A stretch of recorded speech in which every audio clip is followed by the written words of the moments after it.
How's it going, everybody? Welcome back to another video. I'm just going to take this out of my ear. Today, as you can see, we're going to be reviewing, Austin Powers Goldmember. And, as usual, have my little notes on my phone.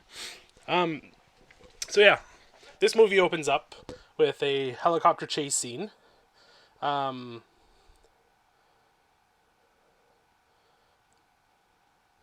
Chasing a girl on a motorcycle. We see Austin Powers shoot down the helicopter. He ejects out of his seat while driving his car and then flips over the helicopter, shoots it down. And he stops, and then we see the girl get off the motorcycle. She introduces herself, and just like every Austin Powers movie, her name's Dixie Normus. So we get one of those names again. If you get it, you get it. If you don't, you don't. I won't explain it. In this pre-scene, we see that Austin Powers is being played by Tom Cruise. I don't remember who the lady was played by. We now see Dr. Evil and Mini-Me pop up, and we see that Dr. Evil is Kevin Spacey, and Mini-Me is being played by Danny DeVito. So we go, it zooms out, and then we see that this is just a movie being filmed about Austin Powers. So Austin Powers, the movie's getting filmed by Steven Spielberg. He's like, I have a suggestion, and Steven Spielberg is like, holds up an award, and he's like, I think the movie's good the way it is. So Austin Powers, moves into the usual dance intro. So here he's dancing with a bunch of people. They dance into a studio with a music video being recorded, and it turns out this music video is being recorded by Britney Spears. Obviously, like other movies, Britney Spears turns out to be a fembot, and then Austin Powers, does his usual sexual dance, and then her head explodes. The next scene, we go to Dr. Evil's new lair, which is behind the Hollywood sign, and then we get introduced to number two's assistant, because he now has an assistant, and then they zoom in on his face, and there's a gigantic mole. Like, it's right there in your face. So after that, Dr. Evil starts explaining his plan. He wants to go in the past to grab Goldmember and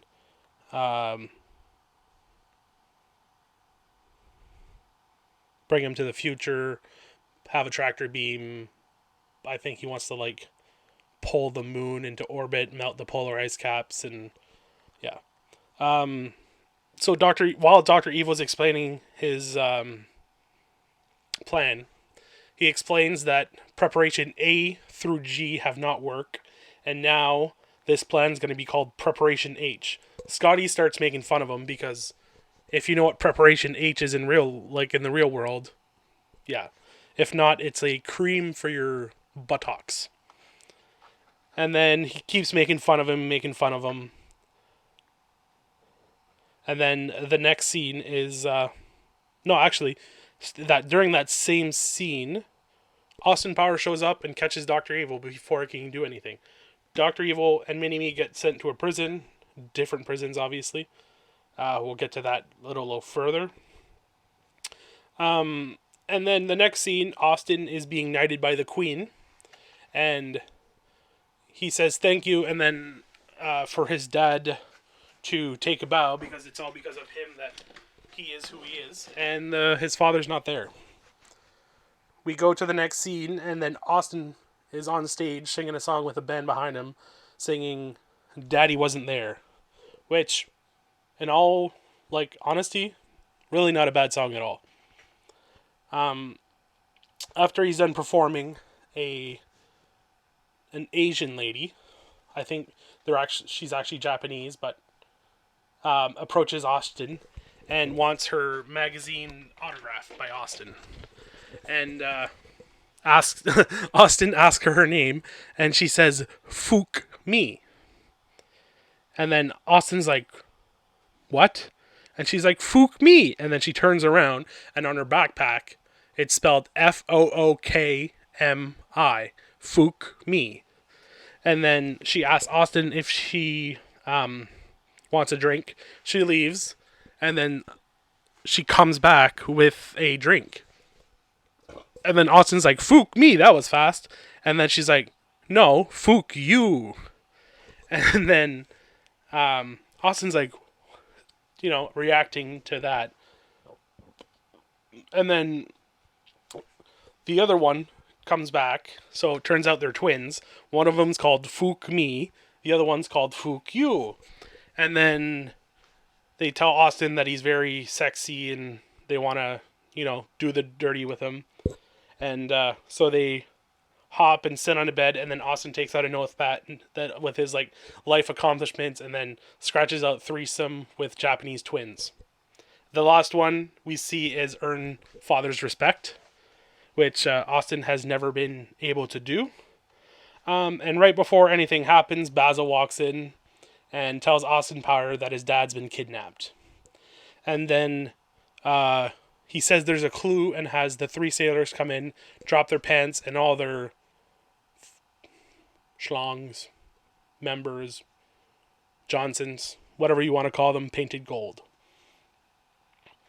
And then Austin's like, "Oh, we need the help of a madman to figure this out." So he goes to the prison where Dr. Evil is. Dr. Evil agrees to help him, but he needs to be moved to a lower security prison where Mini-Me is, because he wants to be reunited with Mini-Me. And then we get a little backstory of how Austin and Dr. Evil kind of started hating each other from school. Dr. Evil was number 1 in his class. Number 2 was number 2. Dr. Evil was supposed to win the International Man of Mystery Award. Turns out Austin won it instead. We again see here that Austin Powers' dad isn't there. And then we also get, I forgot to mention this during the first dad scene, the janitor laughing in the background, and then we also get the janitor laughing here. Same janitor, no changes in appearance, no nothing. So, yeah. We move to the next scene where Austin Powers gets a car, which is the blue one right behind the character that Beyonce plays there, and it's a time machine. So he goes back to the 70s, I think so. Hold on. Yeah, the 70s, to get Goldmember and his dad back. Here, we meet the character that Beyonce plays, Foxy Cleopatra, which we learn afterwards that she used to be a fling of Austin. She's performing on stage. Goldmember comes out, and we see that he's incredibly flexible because he's roller skating, has one leg completely up in the air, puts it down, takes up the next leg, puts it up in the air, gets it down, and then at the end of his show, he goes on the floor, sits on the floor, and then somehow brings both of his legs completely straight up. And yeah. After that, we get Austin Powers sitting down. Foxy walks, sits down beside him, but there's a guy between. She's using the guy to hide that she's talking to Austin, tells him that his dad's in the back room guarded, and then he's like, okay, so Austin goes to the back room. His dad's guarded, all right, by 4 women, which they're in a bed and about to, yeah. He starts talking dirty, and then we see a bunch of dirty talk, but we see the subtitles of what they're saying, but they're literally talking gibberish. Are you telling pork pies in a bag of trout or something like that? And then she was all 6s and 7s, and After they're done that, the bed starts rotating. On the other wall, we see Goldmember. We learn that Goldmember obviously loves gold, thus the name of Goldmember. And he said he lost his Johnson in a smelting accident where his thing became gold. And then here is like my favorite joke of this movie. Well, one of them, because there's a few good ones in here. Where he's like, would you like a schmuck and a pancake? No. Pipe and a crepe? No. Bong and a blintz? No. And then he offers just a different breakfast food and a different smoking. So like a pipe, yeah, it's just, if you've watched the movie, you'll get it. If not, I definitely go watch it and you'll see. We now see Austin Power. No, we see Goldmember take Austin's dad. They go to the future and time travel back there to the year 2002. We see Austin and Cleopatra hop into Austin's car, and they also time travel back to the year 2002. This next scene, we see Frau visiting Dr. Evil in prison. She hands him a key by a really gross makeout session. And then we see Dr. Evil and Mini-Me interrupting a bunch of prisoners just in the yard. In the cafeteria, I guess. And then he sings along to That's a Hard Knock Life and explains why they should cause a riot, allowing both of them to escape. After the dance number, everyone agrees, and eventually Dr. Evil and Mini-Me escape. In the next scene, we have Austin and Cleopatra in a hotel room, and then Basil walks in with number two's assistant, and then Austin has a whole awkward interaction with him where he's, not trying to say mole, but keeps saying mole over and over again. And it's really funny. Next scene, we go to Dr. Evil and his new lair, which is a submarine. We see Dr. Evil unveiling his plan, which I explained earlier. But in this case, he says he's like standing and he's like trying to explain it with visuals. He asks for a globe to be lowered. It smashes him on his head. He takes it off, and then he says release the meteor because the tractor team pulls in the meteor, and when they release the meteor, it hits him right in the nuts. And then after he gets up, he's like, "Come on, guys, what was that?" And he's like, "Oh, I got to make sure they're all there." And then he puts his hands down his pants and counts. He's like, 1, 2, 3, yep, everything's there.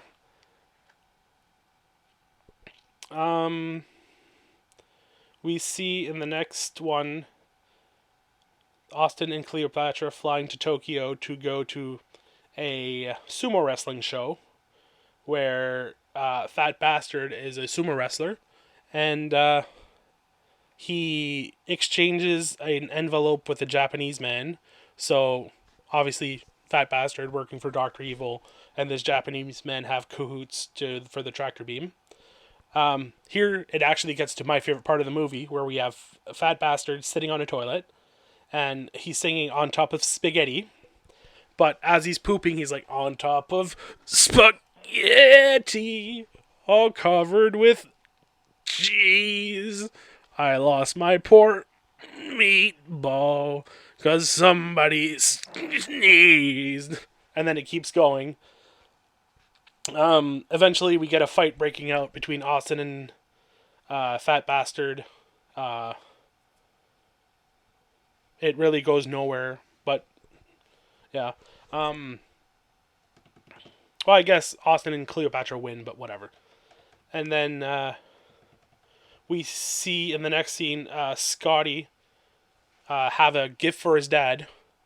And if you've watched the previous movies, you learn what Dr. Evil most wanted was sharks with laser beams attached to them. And here Scott gives him sharks with laser beams attached to them.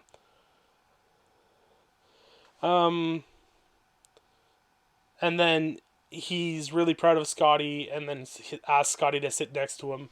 And then we have this whole awkward thing where Dr. Evil asks everyone to leave the room, but he keeps saying, not you, not you, not you, not you. And then when he looks at Mini-Me being the only one he wanted to actually leave the room, Mini-Me looks sad and leaves the room with his little electric chair. We have Austin and Cleopatra going to see Mr. Roboto, the Japanese man that Fat Bastard gave the envelope to. Another funny scene, we have subtitles, but like the subtitles are white, but there's white things covering half the subtitles, so it looks like dirty stuff again. Austin keeps misunderstanding, so the Japanese man's like, I can just speak English, and he's like, yeah, that would be good. Excuse me. We get to the next scene where Austin is exploring the premises, unplugs a fountain by accident, and he has to pee to make it look like the fountain's still working. He has to keep doing stuff like drinking water to make more pee. At one point, he takes asparagus, which asparagus makes your pee smell, so he stops that. A guard comes in, knocks him out, lays him down on the fountain, and then from the camera angle that the guards are watching the camera from, it looks like Austin's peeing in the guard's mouth, but he's not.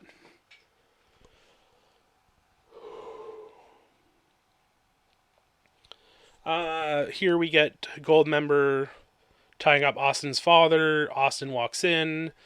Austin goes to help his dad. Goldmember escapes. And then they chase him. Goldmember makes it to Dr. Evil's submarine. And now Dr. Evil. Austin and his father argue on what's the best plan to take down Goldmember. They go their separate ways.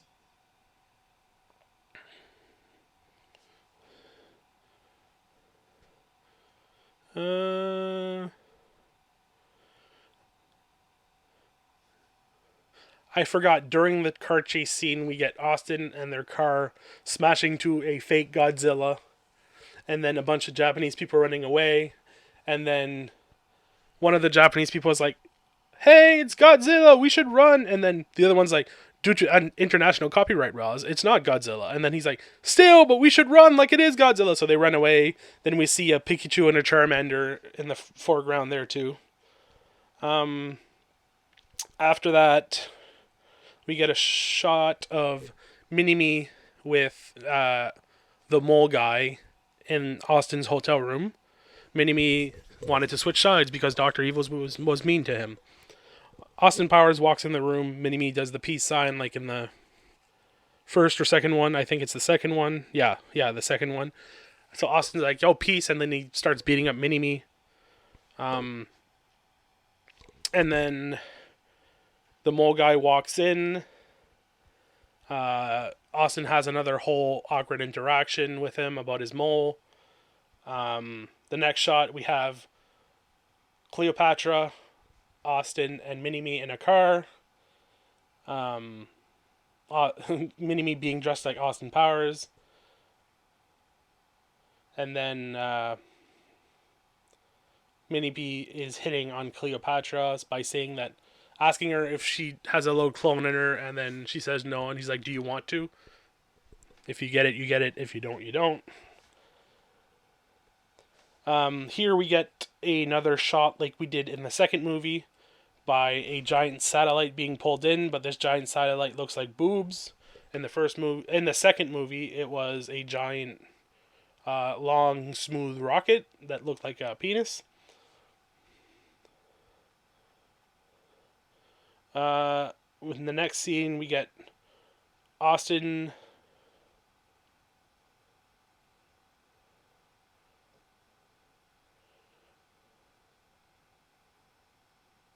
Hold on. Yeah, the next scene, we have Austin Powers being captured, brought to Dr. Evil. Dr. Evil goes to take the key, turn on the satellite. Foxy comes in. She has the key, drops it in the pool with the sharks and the laser beams. Then Austin's about to shoot Dr. Evil. Austin Powers' dad stops him and walks in front of Dr. Evil, and he says, I have to protect my son. And then here's where you learn that Austin Powers' dad is actually Austin's dad and Dr. Evil's dad. They were brothers, and then when they went on the family vacation that we saw earlier, an assassin tried to kill him with his car exploded. He thought only Austin survived, but also Dr. Evil survived. He got brought up by the Belgians. After that, Dr. Evil no longer wants to destroy the world. He wants to be good. Goldmember shows up, still wants to destroy the world. We have Austin and Dr. Evil teaming up together. They take down Goldmember. As Goldmember is being electrocuted because he shoved a key in the thing and then they reversed it. So instead of pulling in the satellite, rays came and electrocuted him or whatever. He drops to the ground and then gets up, and we see it's John Travolta dressed up as Goldmember. And turns out it's the ending of what we saw at the beginning of the movie being filmed. Again, Austin Powers being like Tom Cruise, and then along with the others, Austin Powers, Mini-Me, Dr. Evil, Cleo are all watching the movie. Austin Powers and Cleopatra get up to leave, and they see Fat Bastard, which he lost a lot of weight, and he said he took the Subway diet, and then he's like, yeah, it's nice, but my neck looks like a vagina because it's all like wrinkly and blah blah blah whatever. And then at the end, we see Scotty being completely bald, dressed up like how Dr. Evil was, and laughing and dancing, and then that's how the movie ends. Overall, this is my favorite of the Austin Powers trilogy. I give this movie a 9 out of 10, being really, really good. I suggest, if you haven't watched this one or watched any of them, I suggest watching them. They're great. They're really, really funny. Mike Myers does an incredible job. As you know, Mike Myers plays most of the characters in this. But yeah, that's it for today's video. This light's very bright. If you like this, please leave a like down below. It's like right there. You can also leave a comment, even if you just say hi, your thoughts on this movie, your thoughts on the franchise, whatever. I'll answer the comments. Also, subscribe to the channel if you haven't already. Plenty more things coming up. And yeah, I'll leave this here, and see you in the next video. Peace.